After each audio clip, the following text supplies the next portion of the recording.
Yo, welcome. This is just a quick little update, an introduction, a reintroduction. Some of y'all might have known me from being a hip hop social worker podcast, but I'm back with some more storytelling. I'm trying to, get back into the game. I feel like I've missed the stories that have been shared with me. I miss kind of getting on the mic and expressing how I feel about things. And, I just want a way to connect to community. You know what I mean? But a lot of things has happened since I've been podcasting, consistently, right? I turned 40. Now, turning 40 was weird because I feel like it wasn't like what I imagined. You know what I mean? Like 40 for some is like the end of your youth, the end of opportunities, the end of really like the end of kind of just progressing, right? But I see 40 as like I have so much more time left, right? And me being a millennial, like, the middle millennial, born 1985, I feel like I'm in the place where like the tech is there, the opportunity is there to create for yourself. So like, why not, try something out, or just keep doing what you've been doing if you're in a creative lane, things like that. I don't like how expensive things are these days. I feel like, you got to kind of have two jobs, even two two good salary jobs to like, if you want to save, live, go on vacation, take care of your kids, things like that. But neither here nor there. But 40 though, I feel like it doesn't feel as daunting as I thought it would be. It feels pretty good. Sometimes my body does remind me that, hey, you're not young like you used to be, man. You got to go. You can kind of stretch before you do anything rigorous. Just don't get up. You can go and walk a long time. You know what I'm saying? That stuff's going to come back and bite you. You're going to be sore. So watch out for that. But yeah, and also, my career. I know last time when I was doing the Hip Hop Social Worker podcast, I was trying to get licensure. Then I gave up on licensure. I moved on from licensure rather, to kind of do something else. And now, I am in the school setting, trying to become a school administrator. That's something that, that's on like kind of the next maybe 5-year plan. I want to do it before 5 years, but that's in the plans. I went back to school, got a certificate. This time though, I got a scholarship, so I didn't have to take out any loans. That was nice. Let me tell you how nice it was just to like wake up and pay the school bill and not worry about nothing. Man, that felt so freeing, like just to be able to wake up, press send on the on the credit card, and then get the cash, pay it back, because you need them points, you know what I mean? So man, it felt good to do that. But anyway, so that's like the next lane of my career, school administrator. We'll see where it takes me, but I have become an adjunct professor. I feel like that's kind of the where my career is really taking me as a social worker, right? I feel like I have been in social work for, how long have I been in social work for?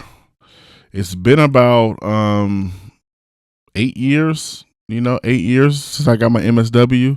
Longer than that if you count like my whole career, but 8 years since I got my MSW, right? That's when the stuff starts to count. Not by my standards, but by the professional standards. MSW is when it starts to count, right? So it's like I've done a lot. I've worked in hospitals. I've worked in schools. I worked in jails. I worked with foster care. I worked in nonprofits. I worked, community health, things like that. So it's like, I might as well try to become a adjunct professor, right?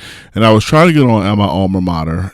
Things kept, happening, get ghosted. What I'm saying? Portland State, what's up? But, it does help to know people.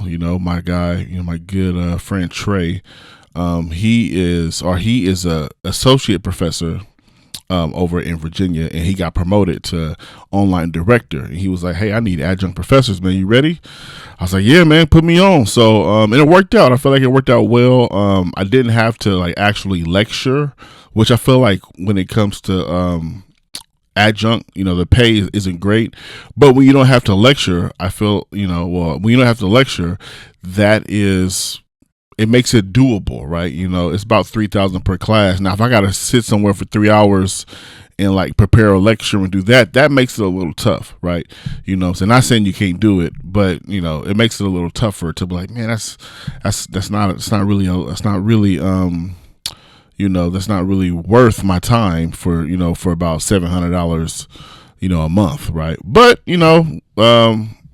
when you don't have to lecture, but you still have to coach, right? I talked with a few students who were thinking about their next move in this career field, who were kind of struggling with if they wanted to be social workers, right? Also, people you grading papers, people need to know how to get that A, how to get that, that 100%. So had a few conversations about that as well. Had a few conversations about APA formatting. I forgot about that. I wasn't the best APA format when I was in college, but I knew enough, to get it done. So, and I feel like it's making me a stronger person. And if I want to continue academia, I'm in the right field for that, because now I could say I was a professor for a semester, right? And I'm coming back. I'll be back next semester, doing one class, and I might do another one if they need me to. But it was fun. I feel like it was fun to kind of go out and teach or help the social workers, of really how to start their career, right? That's what I wanted when I was in grad school. I wanted someone to come and be like, hey, this is what you should do, this is what you should do.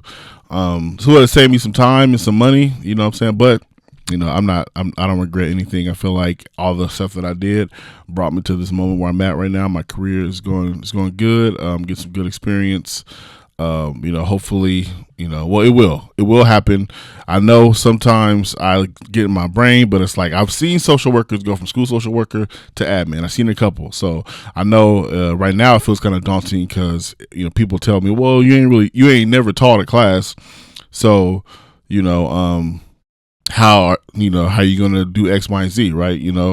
People always say, if you haven't taught, people ain't gonna want to hire you as an admin. But now I've taught in college, master's level students, and I worked in juvenile settings. I worked in milieus where I did groups, with 17 young men, right? So we in there doing group, we breaking it down. I'm giving them feedback. I'm doing X, Y, and Z. So I'm not really worried about that part.